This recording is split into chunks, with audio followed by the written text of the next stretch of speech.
ዲስኮ ቤይ ይህ ቦታ በካርታ ላይ የሚታይ ቦታ ብቻ አይደለም።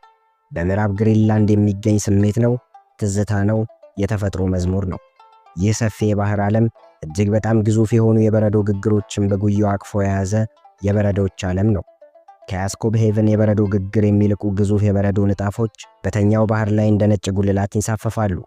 ከሺህ ዓመታት በፊት የወረደ የበረዶ ግግር በዲስኮ ቤይ ባህር ላይ በነፋስ ወዲያና ወዲህ ሲንጎማለል አንዳች መናገር የፈለገው ታሪክ ያለው ይመስላል። እንደ ሌሎቹ የግሪንላንድ ከተሞች በዲስኮ ቤይ በበጋ ወቅት ቀንና ሌሊት ፀሐይ አትጠልቅም። ፀሐይ በበረዶ ላይ ስትመላለስ ወርቃማ፣ ሐምራዊና ሰማያዊ ቀለሞች ባህሩን ይሸፍኑታል።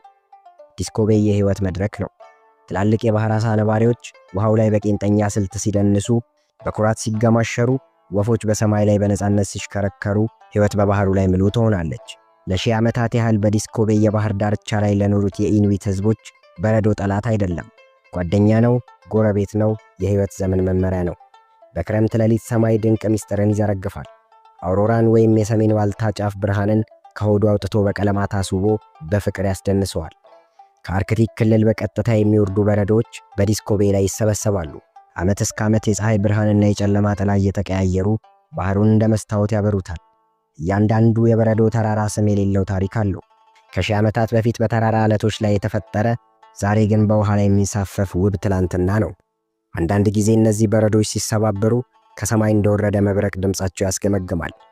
ከበረዶ በታች ሕይወት ይንቀሳቀሳል። የውሃ ውስጥ ድንቅ ነፍሳትና ከትናንሽ ዓሣዎች እስከ የዓለማችን ግዙፍ እንስሳ ብሉ ዌል ድረስ